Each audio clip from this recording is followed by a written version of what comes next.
Okay. Good morning, fellow Toastmasters, and all of you potential Toastmasters who I hope are out there watching our show today. This is Wake Up with Toastmasters. I am the District 115 Club Growth Director, Ken Richardson, and with me is my lovely co-host, Phyllis Tredry, Distinguished Toastmaster and past District Governor. Good morning, Phyllis. How you doing today? Good morning, Ken, and I am feeling terrific. Hello to our public out there. Don't forget, we're live. Send us an email or a text and tell us you're doing great. Yes, and you can do that by going to our Facebook page. That is TMD115CGD. That is our Facebook page where we are posting this live. It will also be reposted on the, I think it goes on the D115 Facebook page as well as maybe the Region 2. So you'll have an opportunity to watch it later. But if you join us now, you'll have an opportunity to give us questions and help us make sure that we get the word out today about the Sergeant at Arms role. Now, this is a role that I actually enjoy. I, have been in the Sergeant at Arms role numerous times, and I have to say that now that my club, we meet primarily on Zoom. We haven't resumed meeting in person because we're still kind of looking for a meeting place. We lost our meeting place recently, and we're looking for another one before we decide, well, is it time to go back in person or to go hybrid or what have you. And I know your clubs right now, you have a couple of clubs, as do I, and you're meeting hybrid, aren't you, Phyllis? Absolutely. Yes. We want to try and get back in person, but there are still always going to be people that love Zoom. And I got to admit, I'm one of them. It's so easy to stop whatever you're in the middle of, come in and do an hour meeting, and then continue on rather than, the couple of hours it might take to get ready, leave the house, drive someplace, do a meeting and come back. So sometimes it's time, but sometimes it's just, you'd rather do Zoom. So my Monday club, which meets at 11:30 on Mondays, which is Holistic Toastmasters, meets at in person and hybrid. And we meet at Herbally Grounded, which is just east of Decatur on Charleston. And my other club, which meets first and third Fridays, which is Toastmasters, meets at 8 a.m. at Skinny Dugan's. Also, just east of Decatur on Charleston. So we'd love to have visitors anytime. So do both clubs, do you guys have like a lunch or a breakfast with your meals or with your meetings as well? We have not done anything in the way of food at Herbally Grounded. They are an herbal company. They mix herbs there. They have a fantastic amount of the essential oils. Anything that you might get like at a GNC, they would have there. Awesome. At Skinny Dugan's, of course, that's a casino, and people can order breakfast if they want to. And the gal that takes care of us, I think she's probably taking care of the whole casino. But at 8 a.m. in the morning, there's not many people there. And so we get personal service from her. So it's a great place to go. Food is very economical. So come and visit us and have breakfast. Absolutely. I've been to Skinny Dugan's. Our club used to meet there. And you're right. It's a small sort of neighborhood casino, bar and grill. And breakfast was one of the things that was sort of routinely featured as part of our club meetings. After the meeting, we would all hang out and stay for breakfast. And that was always great. But getting back to the Sergeant at Arms role, there are a couple of things that come to mind. In the Zoom environment, the role of the Sergeant at Arms is different. It's not nearly as intense as it is when you're in person. And then on the other hand, I'm wondering as we go forward, I've talked to a lot of clubs that are looking at purchasing some equipment to facilitate hybrid meetings. We have relied a lot of clubs have, on our members who may already have the equipment. For example, I can do a hybrid meeting. I've got, a couple of laptops that I have access to, and I've got a speaker and microphone system. So I could facilitate it, but, going forward, a lot of clubs are changing the role, I think, of the sergeant at arms, and they're having to either learn how to set up a hybrid meeting or to at least, take care of the equipment that may in the future, and most likely will be owned by the club, rather than, because if you lose, let's say you lose a member who brings their own equipment for your hybrid meeting, then what are you going to do? So I see a lot of clubs talking about, I don't know how many have actually done it yet, but purchasing equipment that will belong to the club. And that's another role that the sergeant at arms will take. Do you see that happening, Phyllis? Or? Yeah, we're very lucky in Toastmasters. We have someone that has, as you say, all the equipment, and brings it along and sets up the microphone and the speakers. And no matter where you are in the room, you speak and it's heard by everyone, the people that are on Zoom. Whereas in our Monday Club, we have not got that. We have just bought the first of the tools needed for a hybrid, which is a really nice speaker or microphone. Oh, nice. So, as time progresses, we will get the other things, but there's no one in our Monday Club that has those pieces of equipment to make it sound great. But my thought is that throughout the years, within 2 years, probably all of our clubs will be hybrid, and they'll all have all of these wonderful pieces of equipment, because there's too many people that want to participate that only can, ditch out the right amount of time. And even people that work and go to evening clubs, if you work full time, there's so many things that have to be done. And then you add, the husband or spouse, and you add the children into it, and the cleaning of the house. And there's just so much that maybe they don't want to etch out a whole evening to go to Toastmasters. Well, I think what's going to happen too, and we've started to see some equipment recommendations from Toastmasters International. Okay. They should give us a discount on something. I hope so. But things like, the circular lights to improve the lighting and what have you, I think you can buy those now on the TI website. And I would expect they're going to progress even more, which circles back to the sergeant at arms. I'm going to pull up a PowerPoint, because as the clubs acquire that equipment, it's going to be the sergeant at arms' responsibility to take care of it, because that's primarily their responsibility now, is to manage the supplies and equipment for the club. And that includes things like the banner, the US flag, if they do pledge, that kind of thing. So let me pull this up. This will be fairly brief, I think, because get going here. All righty. So can you see that okay? Yes, sir. All righty, make sure it's posting. Good, we are on. Good. So we're going to talk about the sergeant at arms, who is an extremely important member of the team, the officer team in the club, and what they do. And as we've been discussing this, they have primary responsibility for securing the meeting location.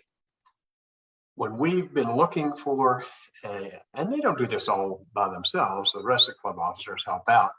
But when we've looked for locations in the past, the lead is usually taken by the sergeant at arms, because once we secure a location, then the sergeant at arms becomes the primary contact between the venue and the club. They typically arrive early. I know I used to always arrive early to make sure that the room was opened up and that it was set up correctly, and that we had the banner hung and the lectern up and all of that stuff. So setting up the room was part of the responsibility of the sergeant at arms, managing supplies. And here it's usually not the sergeant at arms who orders supplies, but who manages them and says to the treasurer in our club, the treasurer orders supplies. Some clubs it's the secretary, but we'll say we need to get membership pins, for example, or officer pins, or we need, ribbons or whatever it might be. That is sometimes unique to each club. Each club does things a little bit differently.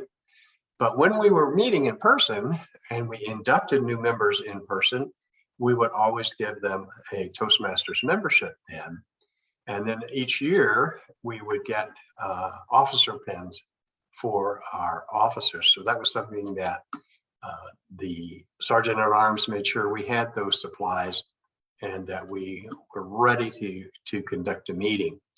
And of course, participating in the executive committee. We've talked about this many times, and this is so important.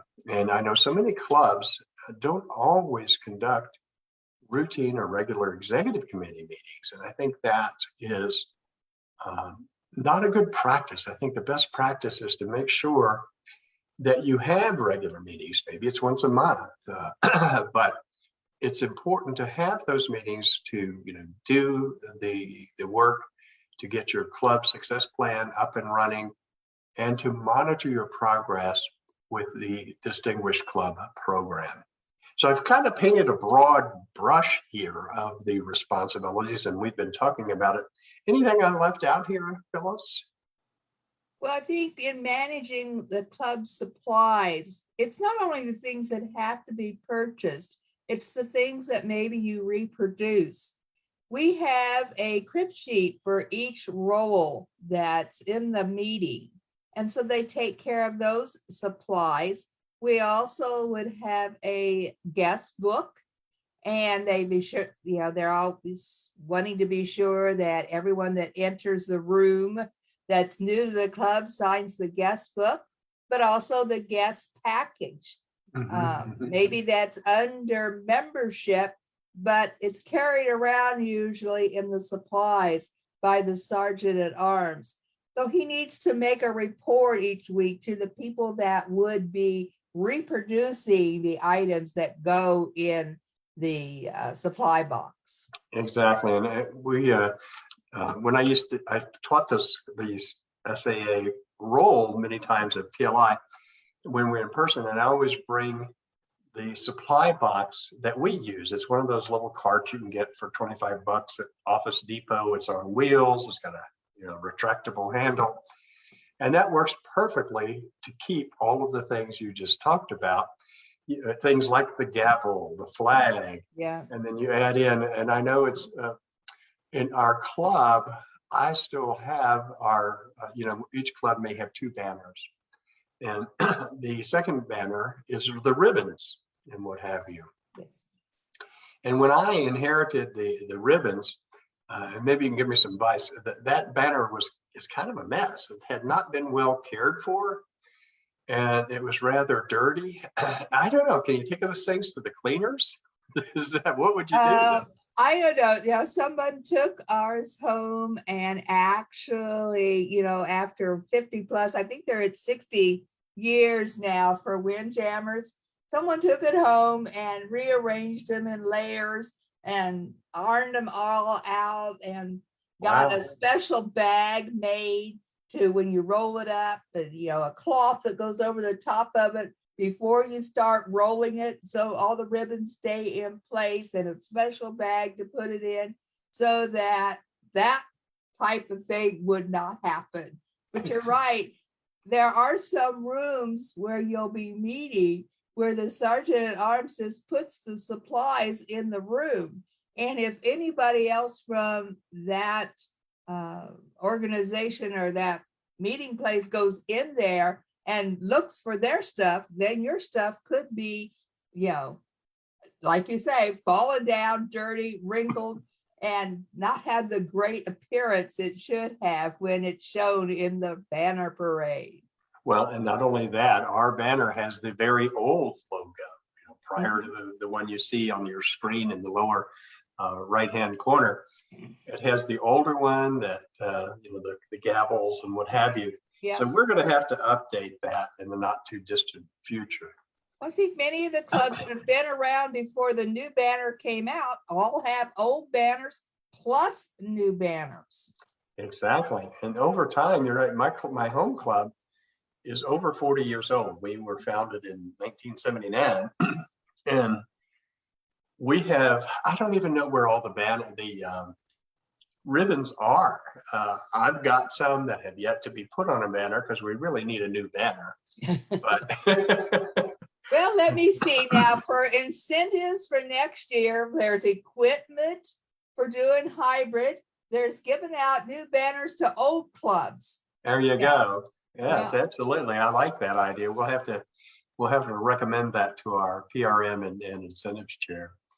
But looking at a little more detail on some of the things that the Sergeant at Arms does, particularly during the meeting, always welcome late arrivals. I mean, sometimes people have trouble finding their way to the meeting. They oversleep. I know that never happens to you and me because we are chronically early.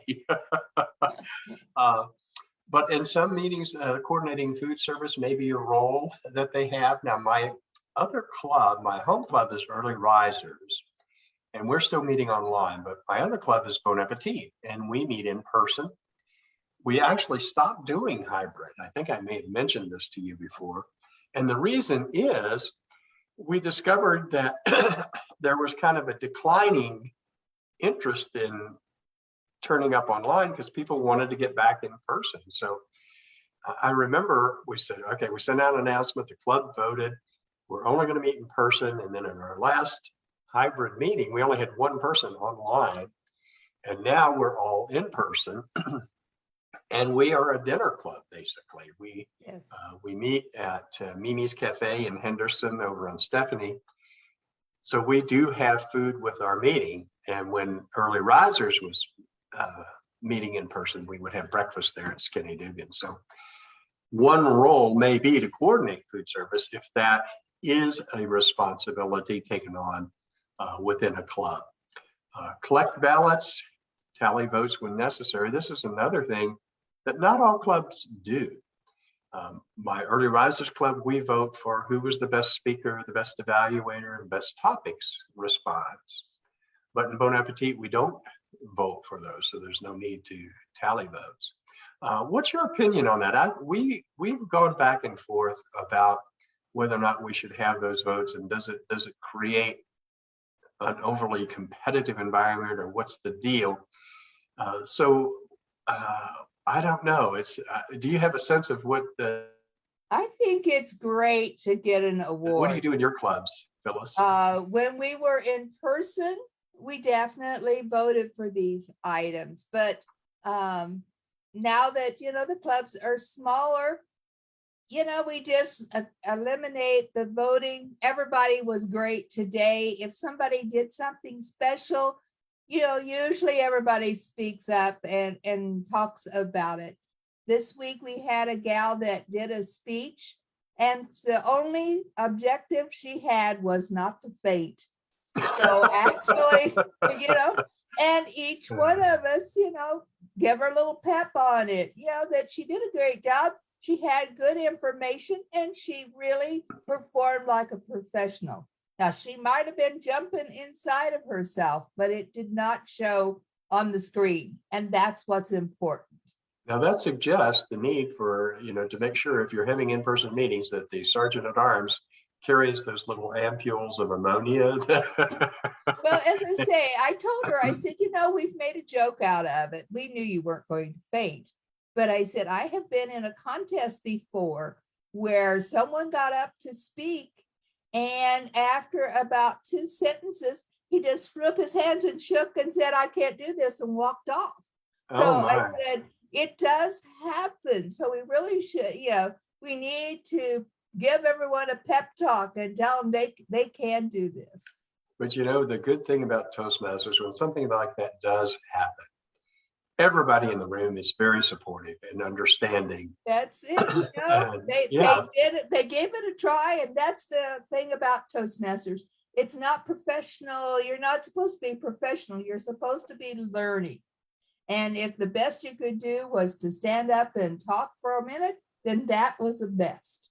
Absolutely. And as long as the club is supportive, I think you'll find people who do have, a lot of fear associated with public speaking will keep trying. They're not going to give up, hopefully. So anyway, yeah, that's great. Other things, usually it's the sergeant at arms who calls the meeting to order. We'll talk about restrooms over here, turn off your cell phones.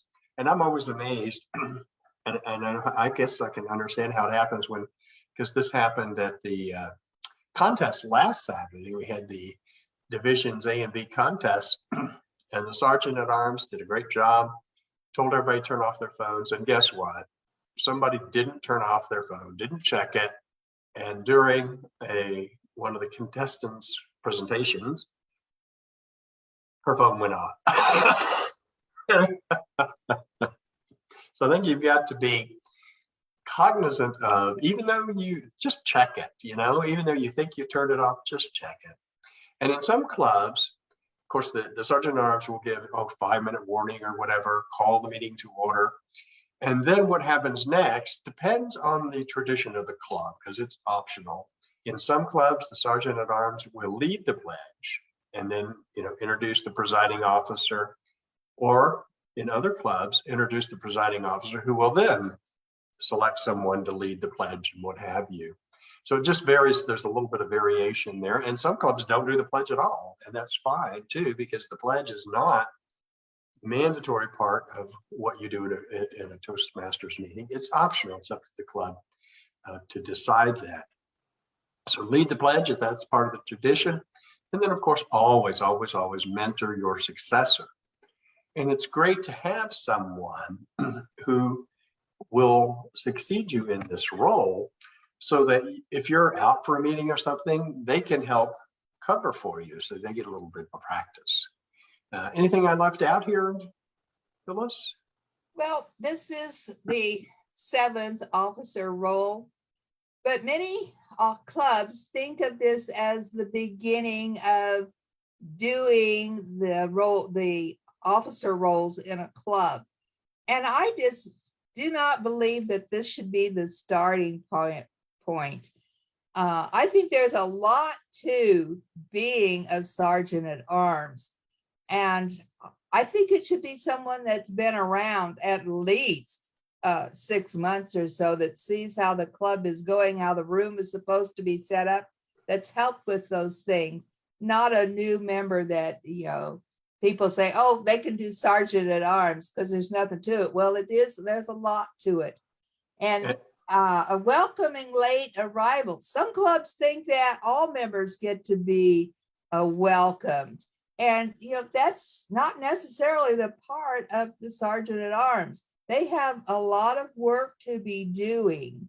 And I think that it should be somebody that's been around a while. I think those are very good points. I do want to get to our Facebook feed. Carol is with us today, and she says, good morning. Good morning, Carol. The opening statement, she talks about the SAA, Sergeant at Arms, providing the opening statement. What tips do we have for opening warm and welcoming for online meetings? The call to order at some clubs starts with a list of rules. Let's see here, what else she's got. Keep microphones on mute, keep cameras on, but turn them off if you move so people don't get nauseous. Don't send chat messages during speech, all of which can seem less than friendly. That's a very good point. That's one of the things that I think is a disadvantage to Zoom, is you do have to go through those sorts of things by way of introduction to remind people to mute and unmute. I mean, that's just become part of our vernacular these days. So in answer to Carol's question, what can we do in online meetings to make it more welcoming and friendly? How do you start your meetings online, Phyllis? I think we start our meetings probably like most do. We call the meeting to order and start with the pledge. But I think what can make it a little more interesting is that interesting introductions for the president. One of my clubs I was in when I first joined Toastmasters never introduced the president in the same way each week. Always had something new and interesting to take out of their background.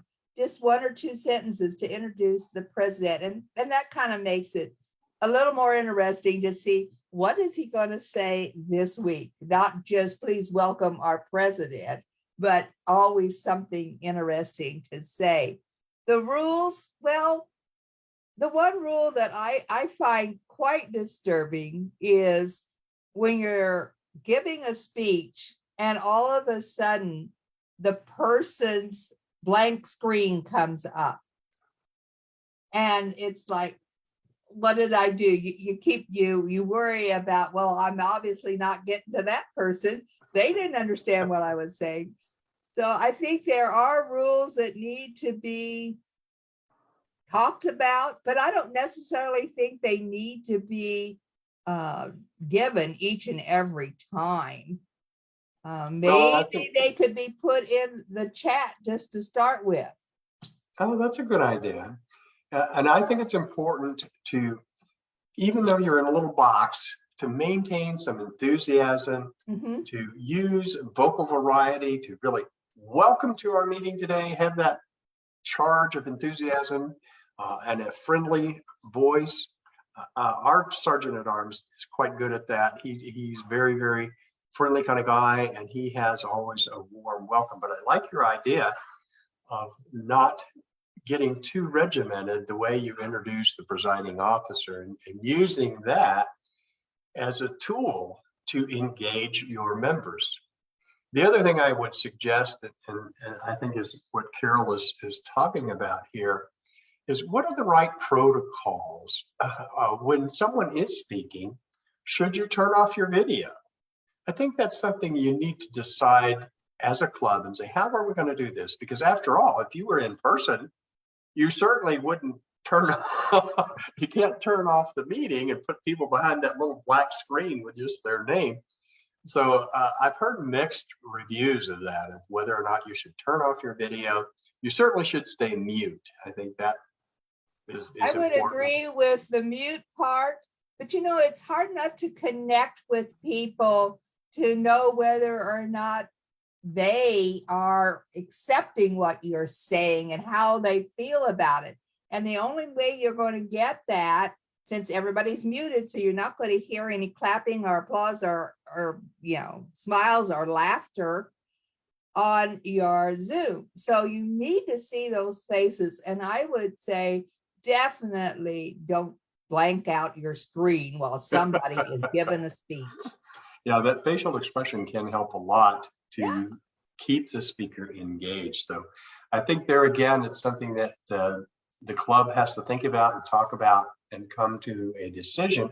And they may want to try different ways of making the Zoom meeting more user-friendly and welcoming.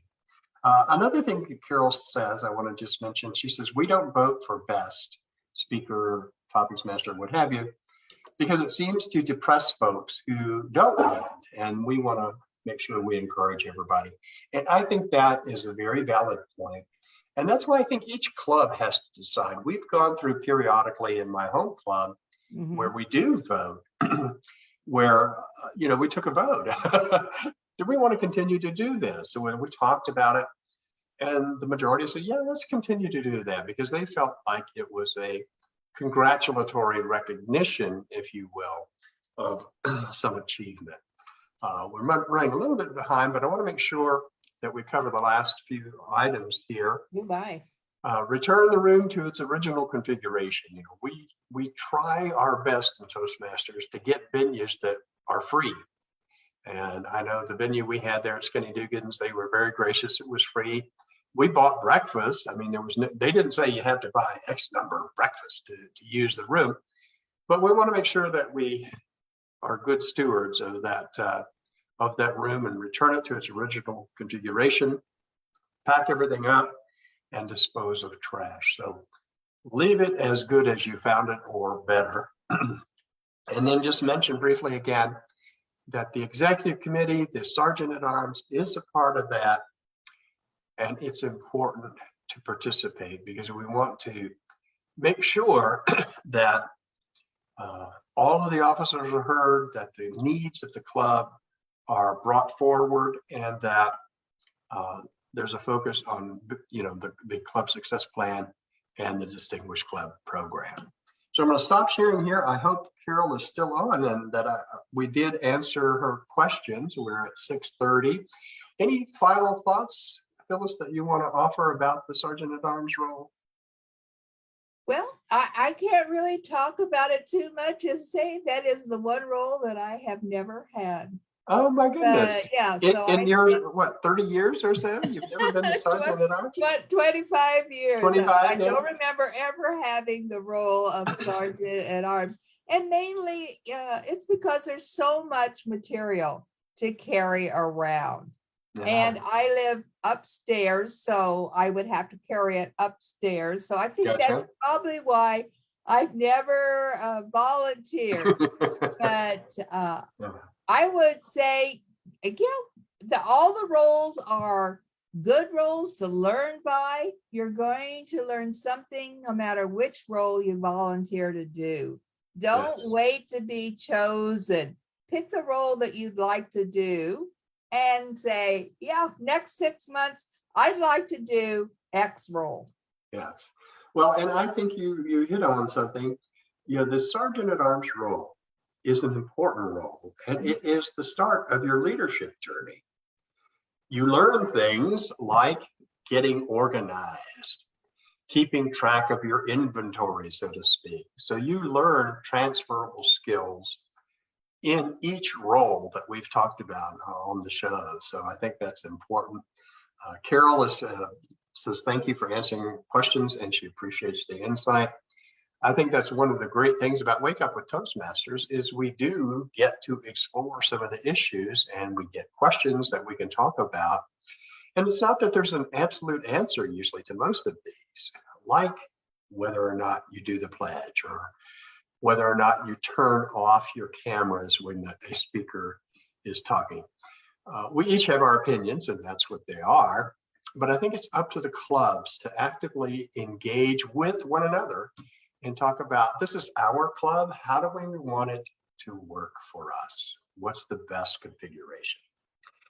So that's my closing thought. I do want to remind folks that this Saturday, April 30th, is the Division C and D Evaluation and International Contest. That will be at the historic 5th Street School, downtown Las Vegas, 401 4th Street. The doors will open at 8 a.m. The contest will start at 9 a.m. It's going to be great. And of course, last week we held the Divisions A and B contest. So we're narrowing things down to the district contest, which will be on May 14th at the convention. If you haven't registered yet, you better do so, because we can only accommodate, we're going to be meeting at the Hampton Inn over on Dean Martin in Tropicana. And that will accommodate about 100 people. So if you haven't registered, please, please, please do so as soon as you can. It's going to be a great event. We've got a keynote speaker. We've got a communication and leadership recipient that we're going to honor at that meeting. And then, of course, the contest. We have a couple of educational. It's going to be a really great meeting. So please get registered. Make sure that your spot is reserved. And please come out this Saturday to the historic 5th Street School and cheer on the contestants in Divisions C and D. Anything else, Phyllis, before we close off? Nope, that's it. But we still have a game night Saturday night.